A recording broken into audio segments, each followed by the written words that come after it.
Iran से लेके Israel का सारा रीजन एक ही बनता है कि जिसमें खलीजी ममालिक आ जाते हैं, जिसमें इसराइल आ जाता है, जिसमें ईरान आ जाता है। गो कि जो भी चीज़ हो रही है वो इसी रीजन के अंदर हो रही है। इवन इसमें अगर हम पाकिस्तान और अफगान वॉर का देखें तो वो भी इसी रीजन में आती है, जो कि हमारे इस जोन में आता है। तो ये जोन इस टाइम आसमानी कौंसिल के ऊपर जो अंगारा योग बना है उसके डायरेक्टली तौर के ऊपर ज़ेर असर नीचे है। अब आसमानी कौंसिल के ऊपर पूरी दुनिया में जो 360 डिग्री के ऊपर आसमान पे सितारों की नज़र बनेगी, वो जिस रीजन के ऊपर अफेक्ट करेंगी वो रीजन उससे डायरेक्टली तौर के ऊपर अफेक्ट होगा।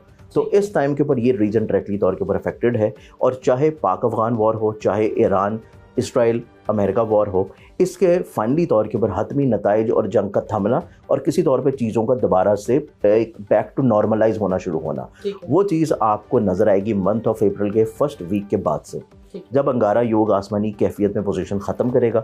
सन अपनी 15 अप्रैल को एक्सॉल्टेड हाउस में एंटर होगा, तो तब चीज़ें निस्बतन बेहतरी की तरफ आएंगी। अब इसमें एक और चीज़ बहुत इंपॉर्टेंट है कि अंगारा योग जो बना है ये ईरान के चार्ट में और अमेरिका के चार्ट में एक ही हाउस में बना है।